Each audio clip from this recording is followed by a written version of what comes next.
cars. It's great fun. Okay, you are tonight one of about 325 people. Does that make you feel like a statistic? It shouldn't. So tonight we have our very final speaker coming up to speak tonight. So let's give a warm round of applause to Benjamin McCall. Why you should not be a statistic.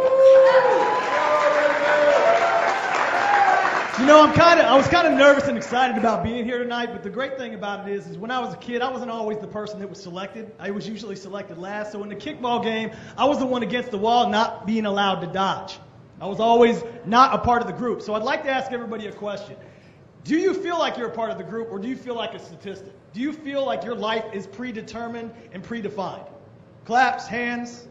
I guess nobody. So the thing with that is that we need to understand that we're a part of the data, but we are not statistics. And sometimes we put ourselves in our own little boxes. And it's not really about statistics. It's really about information that we allow people to predefine us, to keep us in our own boxes. And sometimes we do it ourselves. We don't allow other people to do it. And I got to tell you, when it comes to life, I have no idea what the fuck I'm doing. We're all trying to get through it, but we're getting through it without instructions. We're making it up as we go along. And when I think about my own story, I think about the statistics. The thing is, there's data that people make up, and we're not all sexy, we're not all cool. Some of us are dorks, some of us aren't. But you think about the statistics and the data as you go through life. So when I think about my own life, this is my sister and I. We were born in San Francisco. Ended up becoming wards of the state, and because my mother was bipolar and schizophrenic.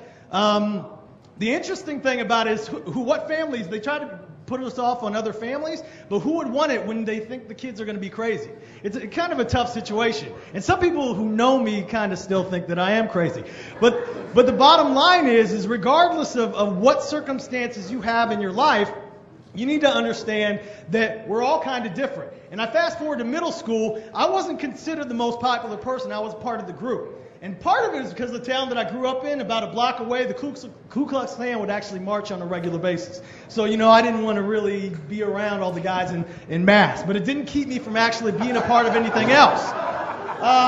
It actually allowed me to play sports. I ran cross-country track, and I was pretty good at it. But the doctors told me I had asthma.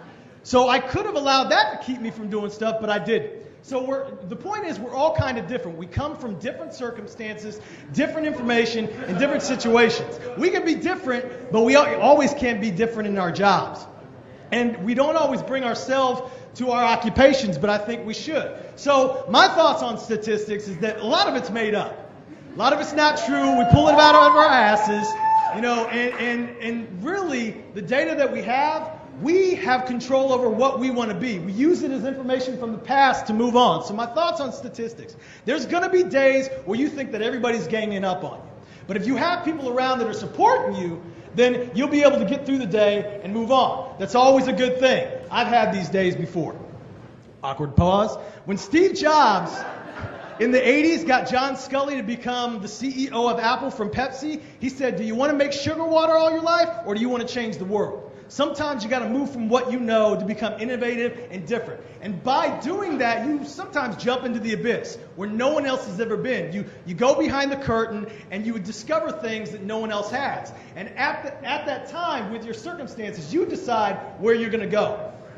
In that mindset, awkward pause, you ask questions. You ask the what's, when's, where's, and why. And when you get those what's, you move on. You move on from asking those questions. Another awkward pause. I don't think you should take no for an answer, especially when it's something that you're passionate about. Life is about ratios. The more no's you get, the closer to a yes you will become. I'm not suggesting you do this, but I'm suggesting that you do something. And along the way, you're going to have people that keep you and don't want you to be better. And this is a true story. I got Luke Fruitifer to, I did befriend that person. You can't keep those people in your life. So you can be sad about your life, or you can be awesome with your life. Do you want to sulk and sit around like sad Kiana, or do you want to be kick-ass Kiana? I choose to be kick-ass Kiana, because that's the only way in life that you can actually live. We're all a part of the statistics. It's whether or not we choose to be relevant, or break away. And I choose to use the information that I have to define my own future. So with that, I write about careers. My blog is rethinkhr.org. I'd like to ask you, if you feel like it, you can tell me what problems that you're having in your own career, your own life, what challenges you're facing, because whether it's professional, business, or personal, we're facing a lot of situations in our lives, and sometimes we need to talk about it. So with that, I appreciate y'all for closing, and have a great night. Everybody give Benjamin McCall a round of applause. Way to close, my friend.